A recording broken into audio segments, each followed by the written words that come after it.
She set him up to fail in front of the entire class. But when he solved a problem even graduate students struggled with, the room saw her in a whole new light. The large lecture hall at the University of Michigan was buzzing with the low chatter of students settling into their seats, flipping through pages of worn-out notebooks, and unlocking their laptops. It was just another Tuesday morning in Professor Linda Cartwright's advanced calculus class, a class notorious for its difficulty and for Cartwright's brutal teaching style. She was a woman who commanded authority the moment she stepped into her room. Sharp features, silver-rimmed glasses, and a no-nonsense gaze that could make even the most confident students shrink in their chairs. Her reputation was built on precision and discipline. If you wanted to pass her class, you had to earn it. No shortcuts, no sympathy. And today, she wasn't in the mood for nonsense. She strode to the front, heels clicking against the tiled floor, and in one swift motion, snapped a piece of chalk between her fingers. The room fell silent. "All right," she said, brushing a stray blonde hair from her face.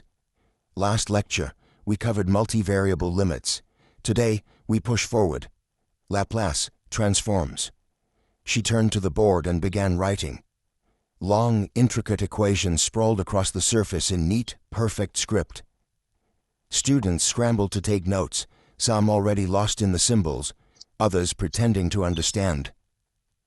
Cartwright thrived in this environment, the struggle, the pressure, the silent competition. She knew most students would flounder, and frankly, she preferred it that way.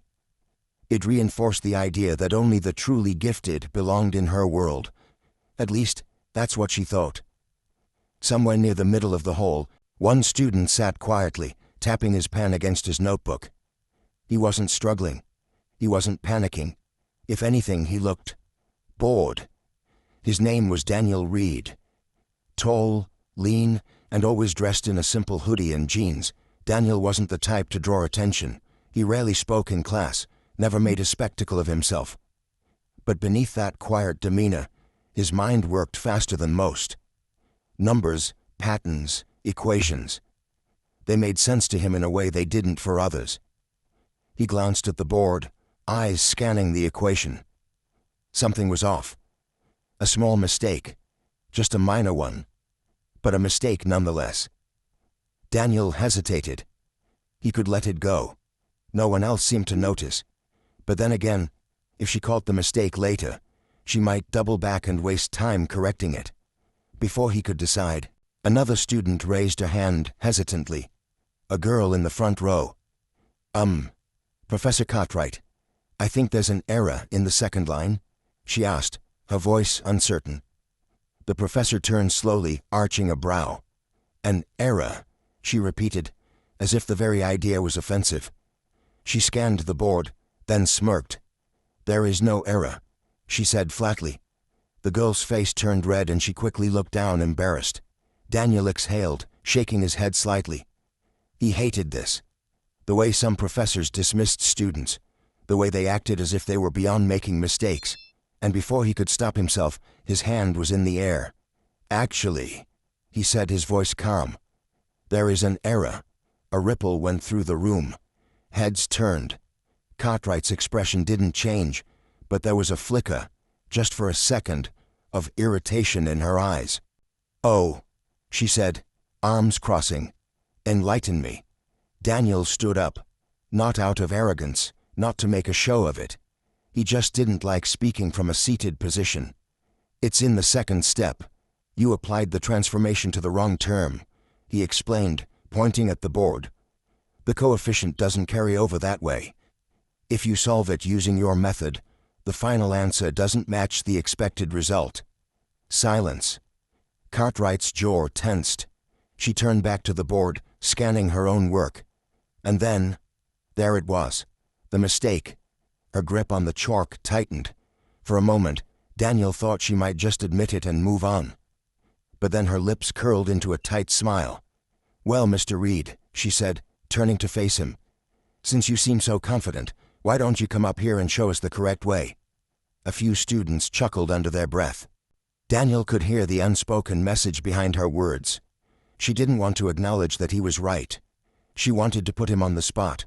make him hesitate, make him stumble. But that wasn't going to happen. Daniel set down his notebook, walked calmly to the front of the room, and took the chalk from her hand. He wasn't going to hesitate, but Professor Cartwright had no idea what she had just set in motion. Daniel stepped up to the board, chalk in hand. He could feel the weight of the room pressing in. The silent expectations, the professor's gaze drilling into his back, the quiet murmurs from students wondering if he was about to make a fool of himself. But he wasn't nervous. With smooth, deliberate strokes, he erased the incorrect part of the equation and rewrote it. His handwriting wasn't as neat as Cartwright's, but that didn't matter. What mattered was the numbers, and they lined up perfectly. He spoke as he worked, his voice even, casual. The mistake was in how the transform was applied. You carried the coefficient outside too early, which changed the integral limits. But if you solve it this way, it keeps the function intact. The room was silent, except for the soft scratch of chalk against the board. He finished the equation, set the chalk down, and stepped back. Then he turned. Professor Cartwright stood rigid, arms crossed, lips pressed together. She wasn't used to being corrected, especially not in front of a lecture hall full of students. Daniel could see it in her eyes. She wanted to dismiss him, brush it off, maybe even find a way to twist the situation so that she still looked right. Instead, she took a slow breath, nodding curtly. "Fine," she said. "You corrected it. Congratulations." Some students exchanged glances. That was it? No acknowledgement, no actual praise. Daniel didn't need it. He just returned to his seat, feeling the eyes of his classmates on him. Some were impressed. A few seemed irritated, probably the ones who thought he was showing off. But he wasn't. He just couldn't stand errors, especially ones that could have been avoided. Professor Cartwright turned back to the board, wiping away his work. "Let's move on," she said briskly. "Since Mr. Reed is so eager to contribute, I assume he won't mind another challenge." Daniel blinked. "Excuse me?" Cartwright was already writing again, this time a much longer equation. It sprawled across half the board, filled with integrals, limits, and a particularly tricky differential component. She finished the last symbol with a flourish and turned to face him. "Since you have such a keen eye," she said, "solve this." A few students shifted in their seats. Daniel stared at the equation. He knew exactly what she was doing. She wanted to make an example out of him. This wasn't a normal question. Not for this level. The complexity alone made it clear. She didn't expect him to get it right. She expected him to hesitate, stumble over the steps, maybe get partway through before realizing he was in over his head. She wanted to prove that he wasn't as smart as he thought he was. Daniel exhaled through his nose. "Fine." He stood again, walking back up to the board. A few students chuckled under their breath, clearly expecting him to struggle. Cartwright smirked, stepping back and folding her arms. "Take your time," she said. Daniel didn't need time. He picked up the chalk and started writing. Not hesitating, not second-guessing, just solving. Every symbol, every number flowed from his mind to his hand effortlessly. He didn't even pause to think. His brain was already 5 steps ahead, visualizing the solution before his fingers had finished the previous line. The room grew quieter. The murmurs stopped. Professor Cartwright's smirk faded. Halfway through the equation, Daniel glanced at her. "I assume you want the solution in terms of exponentials instead of trigonometric functions." She didn't answer. He kept going. A few more steps, a few simplifications, and then... done. He underlined the final answer and turned around, casually setting the chalk back on the tray. Silence.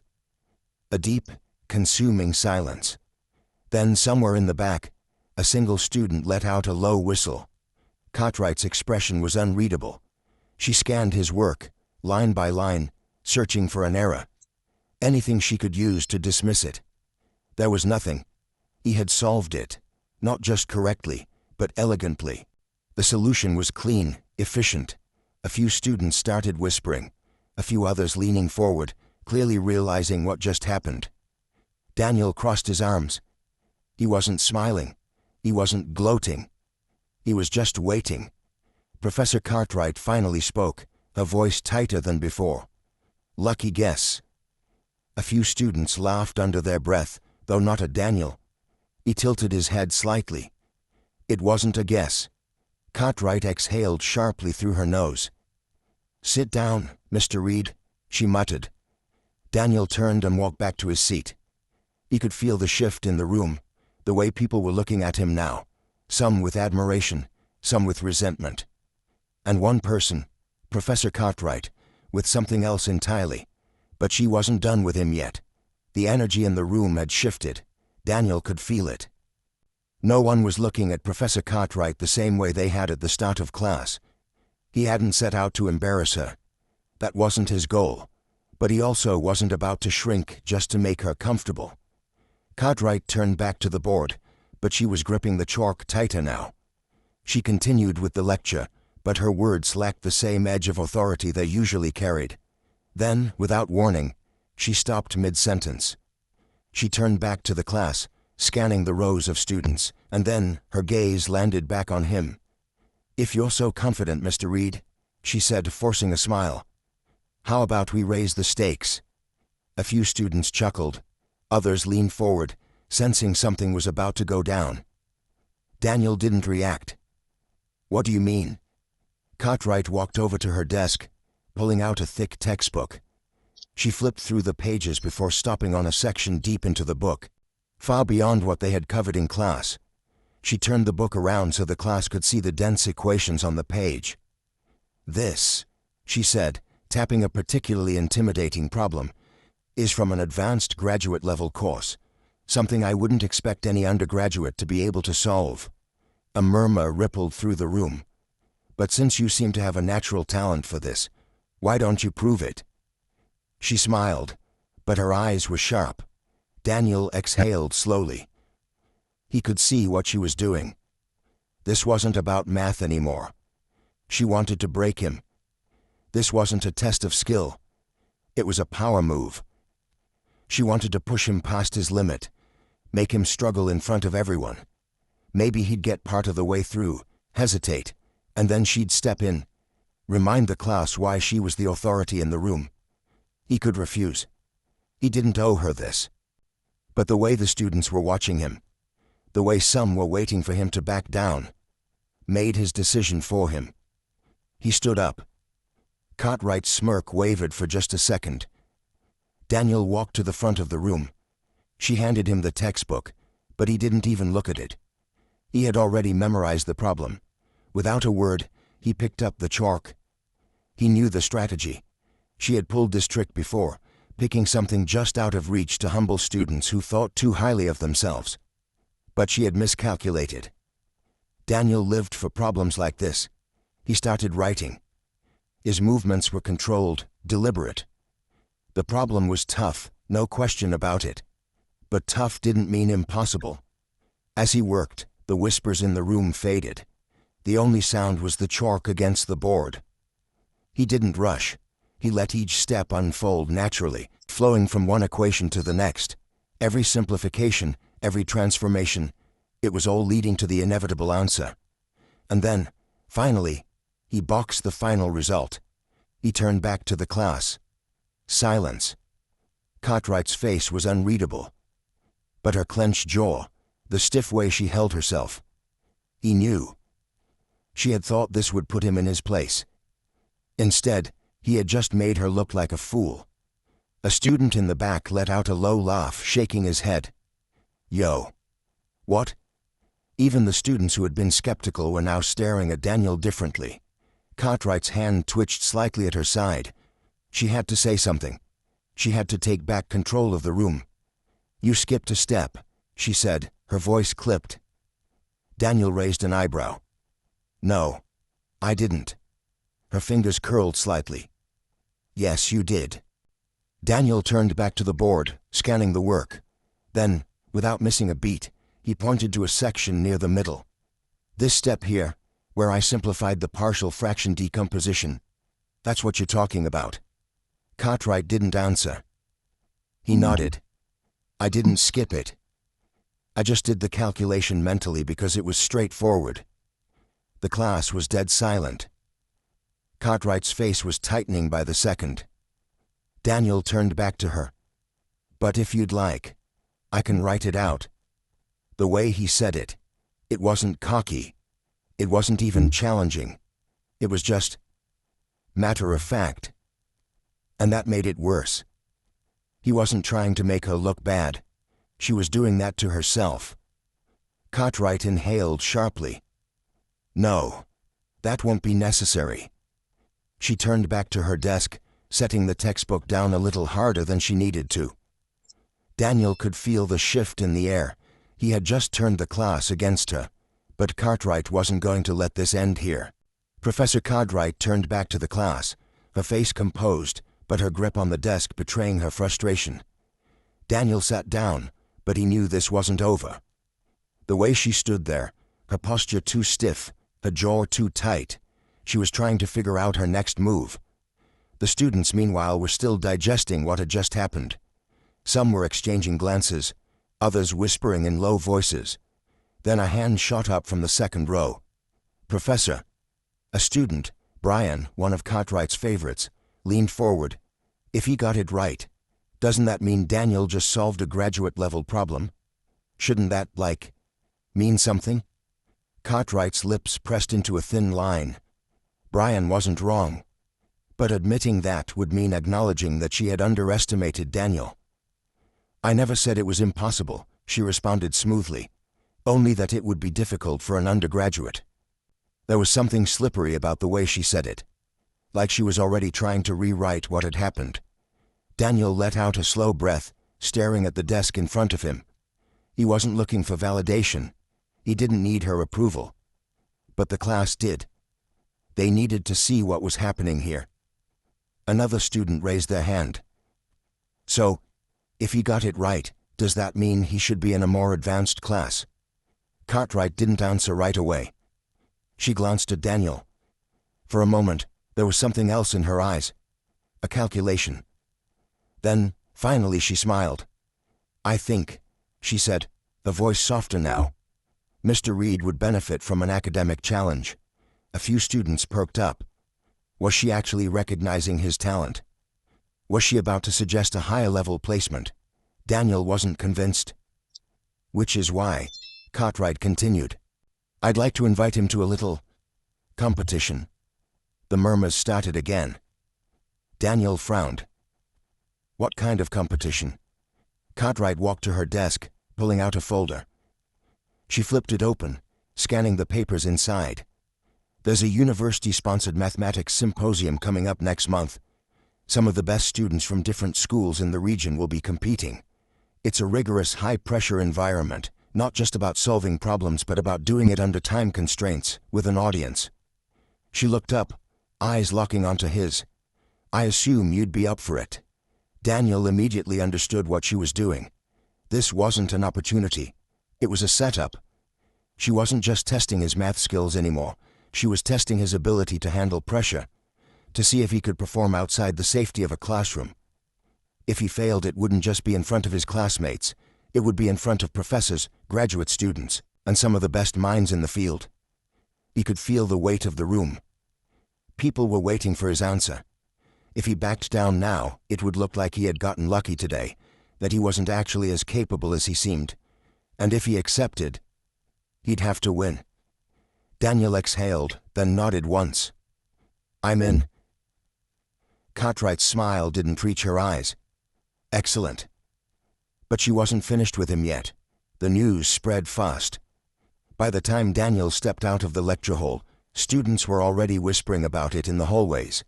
A few nodded at him with newfound respect. Others looked at him the way people look at an athlete about to enter a championship game, curious, expectant, waiting to see if he'd live up to the hype. Daniel barely paid attention. He had bigger things to focus on. The symposium was in 4 weeks. That meant he had 4 weeks to prepare for a competition that people spent months, sometimes years, training for.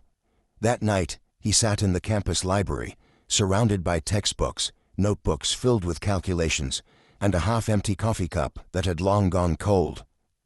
He had always loved math, but this was different. This wasn't just about numbers anymore. This was personal. Burning the midnight oil already? Daniel looked up to see Brian standing by his table, hands in his pockets. He shrugged. Gotta be ready. Brian smirked, pulling out a chair and sitting across from him. Dude, you're already ahead of half the people who compete in these things. Cartwright's just pissed that you embarrassed her. That's the only reason she threw you into this. Daniel leaned back in his chair. I know. Brian studied him for a second. So why do it? Daniel thought about that for a moment. He had asked himself the same thing more than once. He didn't need to prove anything. He could have walked away, let the moment pass. But he also knew how people like Cartwright operated. If he backed down, she'd use it as confirmation. She'd find a way to frame it, say that he was talented but not disciplined enough, intelligent but not ready for real challenges. She would make sure that's what people remembered. Daniel wasn't going to let that happen. Because she expects me to lose, he finally said. And I want her to be wrong. Brian grinned. Now that I can respect. 4 weeks later, Daniel stood in a large auditorium-style lecture hall at the University of Pennsylvania, staring at the panel of judges and the long digital timer displayed above the stage. Competitors sat in assigned seats, their desks filled with scratch paper, pens, and one simple directive: solve the problems faster and more accurately than everyone else. Professor Cartwright was in the audience. She hadn't spoken to him much leading up to this. No encouragement, no advice, just a polite nod when they arrived, as if she were a mere observer, instead of the person who had thrown him into this. Daniel knew what she was waiting for. She wanted to see if he'd crack. The timer started. He didn't. The first round was mental math, solving problems without writing anything down. While some competitors hesitated, Daniel's hands moved without pause, punching numbers into the response system faster than the proctors could verify them. The second round was theoretical application, breaking down concepts into proofs. Here, his natural intuition took over. Numbers weren't just numbers to him. They were patterns, rhythms, structures that built upon one another. The third round was speed solving. This was where most people tripped up. Pressure could make even the best students second-guess themselves. But Daniel thrived under pressure. He kept going, ignoring the murmurs as his name crept higher and higher on the leaderboard. By the final round, there were only 2 competitors left in serious contention: Daniel and a PhD candidate from MIT. The last problem appeared on the screen. It was brutal. Layers of integrals nested within summations. A problem designed to test not just knowledge, but endurance. Daniel's pulse steadied. He exhaled, picked up his pen, and started writing. But what happened next no one saw coming. 1. The clock ticked down, the final seconds stretching like an eternity. Daniel's fingers gripped the pen, his mind running through the layers of the problem faster than he could write. Every part of the equation had to be perfect, no shortcuts, no miscalculations. He could hear the faint scribbling of his competitor next to him, the MIT PhD candidate who was just as determined. They were neck and neck, each racing to finish first. Daniel's heart pounded, but his thoughts were clear. He saw the pattern, the shortcut no one else would see. And that was it. His hand moved faster, slashing through the numbers, simplifying expressions in ways most students wouldn't even think of. He didn't need to double-check. He knew. Final answer. He boxed it and set his pen down. The timer buzzed. Daniel looked up, his breathing steady. His competitor was still writing. The room was dead silent. Then one of the judges stood up, walking over to examine both answers. The tension was thick enough to cut with a knife. After a long pause, the judge raised his microphone. The winner of the 2025 University Mathematics Symposium is Daniel Reed. The room erupted. Some students clapped, some let out audible gasps. But Daniel didn't react right away. He just exhaled, letting the reality of it sink in. He had won, not just against the other students, but against the expectations placed on him, against the professor who had doubted him, against the unspoken assumptions that had tried to define him before he had the chance to define himself. Professor Cartwright was motionless in the crowd. Daniel met her gaze. For the first time, she looked unsure, like she was reassessing everything she thought she knew. She wasn't smiling, but she wasn't scowling either.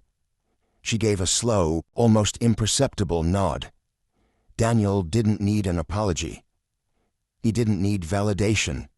He had let the numbers speak for themselves. The next morning, Daniel walked into class, taking his usual seat. Cartwright entered a few minutes later, just as composed as always. But this time, when she scanned the room, her gaze landed on him with something different. Respect. She cleared her throat. "Before we begin today's lecture," she said, "I'd like to acknowledge the results of yesterday's symposium." The room fell quiet. Daniel Reed took first place in a competition against some of the best mathematical minds in the country. She continued, her voice even. "That is no small achievement." A few students clapped. Brian shot Daniel a knowing grin. Cartwright turned back to the board. "And with that said, let's begin." That was it. No over-the-top praise, no long speech, just an acknowledgement. And somehow, that meant more than anything else. Because Daniel hadn't needed to prove himself to her. He had needed to prove something to himself. And he had. Because sometimes the best way to change people's minds isn't through words, it's through undeniable truth. If you enjoyed this story, don't forget to like and subscribe. What would you have done in Daniel's position? Drop your thoughts in the comments below.